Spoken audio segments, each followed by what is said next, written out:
Namaste. My name is Kirti, and on behalf of Himalayan Yoga Association, I welcome you all to this online teacher training course.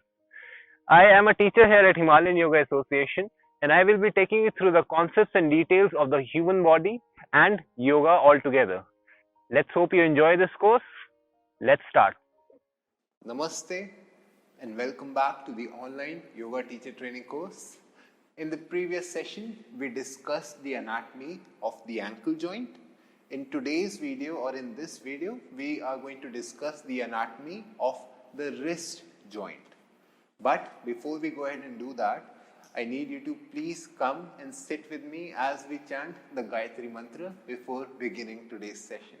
So, adopt any meditative posture, activate Chin Mudra and lengthen your spine, roll your shoulders to the back, flare the rest of the three fingers away from each other.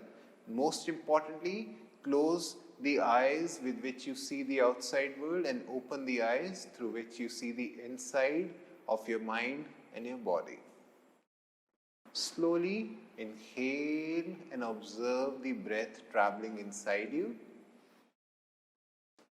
And slowly exhale and observe the breath moving outside.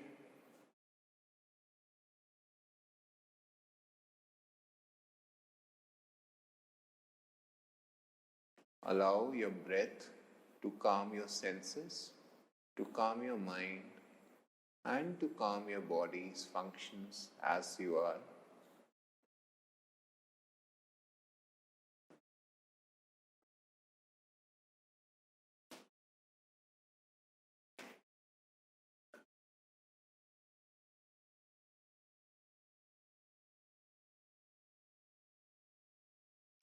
Now, after you've gathered all of your awareness and attention after a few breaths, slowly bring your hands in front of your chest, Namaskara Sthiti. Join the heart center with the back of your thumbs and let's chant the Gayatri Mantra together. Slowly take a deep inhalation. Now with me. Om Bhur Bhuva Swaha Tatsaviturvarenyam Bhargo Devasya Dhimahi Dhiyo Yo Na Prachodayat.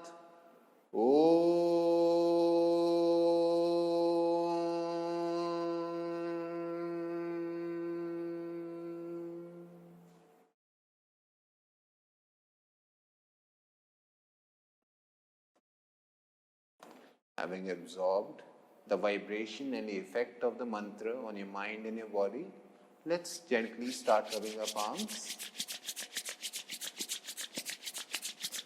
Cover your eyes with your palms.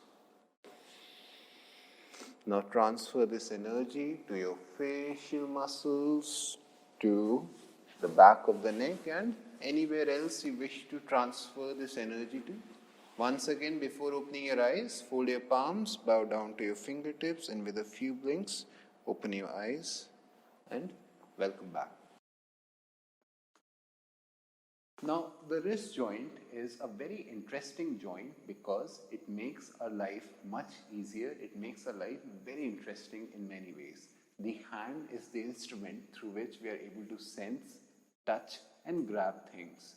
Without hands, our lives will be completely different. And it is the wrist joint which facilitates the movements and the possibilities that the hand is capable of. The wrist is located at the end of the forearm and at the beginning of the hand itself. The wrist joint, which is capable of abduction, adduction, flexion, extension, and a combination of all of these movements known as circumduction in the form of an ellipsoid synovial joint. Now, the difference, if you remember the previous video about the synovial joints, you'll realize that the ellipsoid joint can do everything that a ball and socket joint can do except for rotations.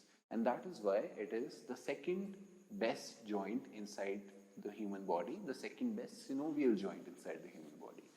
So, any rotation, which means the supination and the pronation of the hand, is happening at the elbow end of the arm, which is also pivot joint. The wrist joint is fixed as it is, and that is why it does not offer any rotation, but the various carpals present right above the radius and the ulnar bone, they allow for various movements which I just discussed with you. When we discuss the radiocarpal joint, then you can easily make out from the name itself, radiocarpal, which comes from the name radius and carpals coming together to form the joint. The ulnar bone does not play any role. In fact, it is restricted in the movement of the wrist joint. In fact, it is restricted in participating in the wrist joint because of a fibrocartilaginous disc present right above the distal end of the ulnar bone called as the articular disc. This articular disc, along with the shape of the radius bone, forms a concave structure of the entire hand, and that with the convex structure of the placement of the various lower carpals on the hand, they form in perfectly together and allow us to move as freely as we do. There are four carpals, but when it comes to the entire wrist joint, only three particular carpals of the hand are coming together to form the joint with the radius bone. One of them is the scaphoid, which is placed at the side of the thumb, or we can say on the lateral end of the thumb. Right next to it is the lunate carpal. Right next to the scaphoid is the lunate carpal, and after that there is the triquetral carpal, which is placed on the lateral end of the hand. So scaphoid on the medial end under the thumb, lunate right next to it in between, and triquetral right next to the lunate bone on the lateral end of the hand. These three bones, these three carpals along with the radius form the wrist joint. How does the hand get its stability is with the help of the various ligaments that form the synovial capsule around the hand. In principle, there are four different ligaments which stabilize the joint, the wrist joint as it is. There is a radiocarpal ligament which is present and starting from the radial bone, and it is covering all the carpals of the hand, including the trapezium, the trapezoid, the capitate, and the hamate bone of the carpals. And it is, if you're looking at the hand in a supinate position, that means you're facing the palm and you're able to see the face. In that case, it becomes the palmar radiocarpal ligament. On the back side, if you're looking at the dorsal or the posterior end of the hand, which means the rear end of the hand, the same ligament becomes dorsal radiocarpal ligament.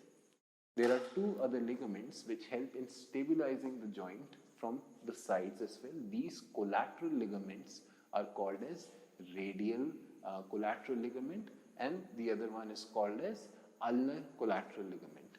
If you're aware of the names of these bones, then you can make out that the ulnar carpal ligament is connecting the carpals of the side, basically the pisiform, and the triquetral bone with the ulnar bone, while the radial collateral ligament is joining these ligaments, the trapezium, the scaphoid, with the radial bone. Four different ligaments, one on each directions of the wrist of the hand, all with the purpose of forming a synovial capsule, all with the purpose of forming the wrist as it is, as functional as it is, as interesting as it is, as capable as it is. There is a formation of fascia between the metacarpals of the hand, starting from the thumb metacarpal and ending off towards the hamate bone of the hand. This fascia is covering the entire palm surface of the hand, and there is a very thin hollow space between the palmar radiocarpal ligament and the fascia. That space is called as the carpal tunnel, which allows for the transportation of various nerves and tendons inside the hand, which is responsible for the instructions and the sensations from the mind to the fingers of the hand and the palm as well. This is everything you need to know about the anatomy and the structure of the hand.